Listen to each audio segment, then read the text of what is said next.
ବର୍ଷ ତଳର କଥା। ଓଡ଼ିଶାର ଗୋଟିଏ ଛୋଟ ଗାଁରେ ଜଣେ ବୁଢ଼ୀ ରହୁଥିଲେ। ତାଙ୍କ ନାମ କେହି ଠିକ୍ ମନେ ରଖିନଥିଲେ। ସମସ୍ତେ ତାଙ୍କୁ ମାରା ବୁଢ଼ୀ ବୋଲି ଡାକୁଥିଲେ।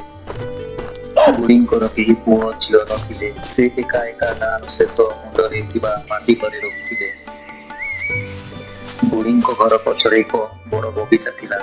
ସେଥିରେ ଆମ୍ବ, କଦଳୀ, ପଣସ, ପିଜୁଳି, ଲେମ୍ବୁ ଓ ନଡ଼ିଆ ଗଛ ଥିଲା। ବଗିଚା ପାଖରେ ଏକ ଛୋଟ ପୋଖରୀ ଥିଲା। ପୋଖରୀ କୂଳରେ ପଦ୍ମ ଫୁଲ ଫୁଟିଥିଲା। ସକାଳେ ପକ୍ଷୀମାନେ ମଧୁର ସ୍ୱରରେ ଗୀତ ଗାଉଥିଲେ।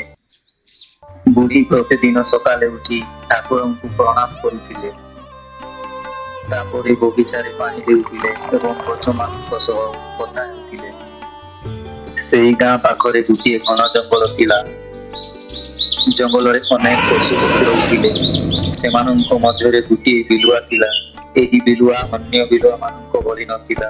ସେ ବହୁତ ଚତୁର, ଚାଲାକ ଏବଂ ଟିକେ ଦୁଷ୍ଟ ମଧ୍ୟ ଥିଲା।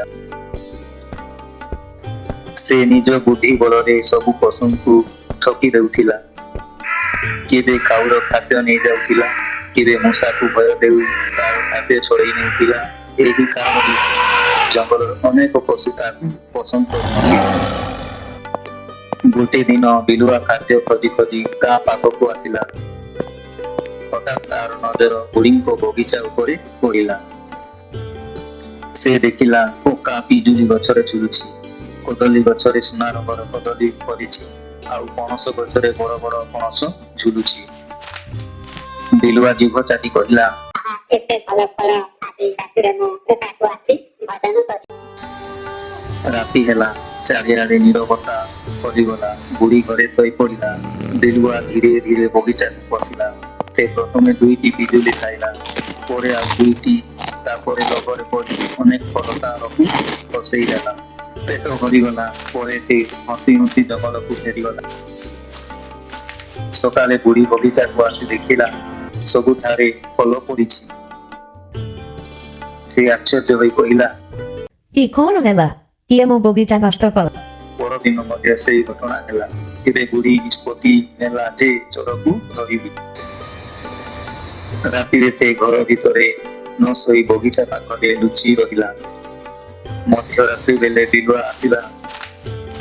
ସେ ଧୀରେ ଧୀରେ ଗଛ ଉପରେ ଚଢ଼ିଲା ଏବଂ ଫଳ ତୋଳିବାକୁ ଲାଗିଲା। ବୁଢ଼ୀ ସବୁ ଦେଖୁଥିଲା। ଓହୋ, ଏଇ ବିଲୁଆ ହେଉଛି ମୋ ବଗିଚାର ଚୋର। କିନ୍ତୁ ବୁଢ଼ୀ ରାଗିଲା ନାହିଁ। ସେ ଜାଣୁଥିଲା ଯେ ବଳ ଅପେକ୍ଷା ବୁଦ୍ଧି ବଳ। ପରଦିନ ସେ ଗୋଟିଏ ଯୋଜନା କଲା। ସେ ଚାଉଳର କ୍ଷୀରି, କଦଳୀ ଏବଂ ଗୁଡ଼ ମିଶାଇ ଗୋଟିଏ ସୁଗନ୍ଧ ଖାଦ୍ୟ ପ୍ରସ୍ତୁତ କଲା।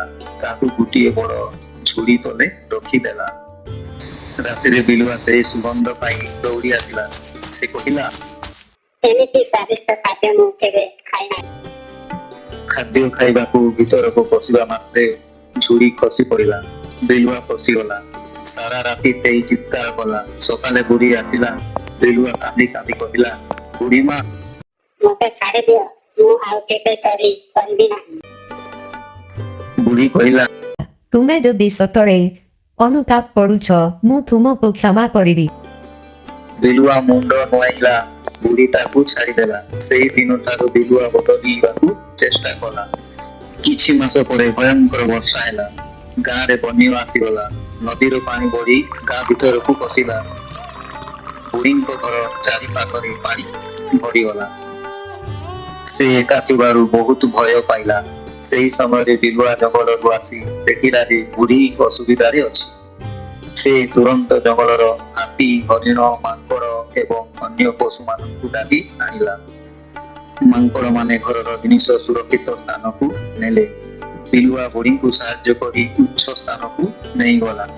ବନ୍ୟା ଶେଷ ହେବା ପରେ ବୁଢ଼ୀଙ୍କ ଆଖିରେ ଲୁହ ଆସିଗଲା। ସେ କହିଲା, ଆଜି ତୁମେ ମୋ ପ୍ରାଣ ବଞ୍ଚାଇଲ। ବିଲୁଆ ହସି କହିଲା, ଯେଉଁଦିନ ତୁମେ ମୋତେ କ୍ଷମା କରିଥିଲ, ସେଇଦିନ ଠାରୁ ତୁମେ ମୋର ମା ପରି।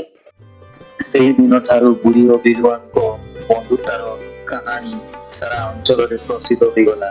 ଗାଁର ପିଲାମାନେ ରାତିରେ ଜେଜେମାଙ୍କ ପାଖରେ ବସି ଏହି କାହାଣୀ ଶୁଣୁଥିଲେ। ଯଦି ଏହି କାହାଣୀ ଆପଣମାନଙ୍କୁ ଭଲ ଲାଗିଥିବ, ତାହେଲେ ଚ୍ୟାନେଲକୁ ଲାଇକ୍ ଏବଂ ସବସ୍କ୍ରାଇବ୍ କରି ରଖିଥିବେ।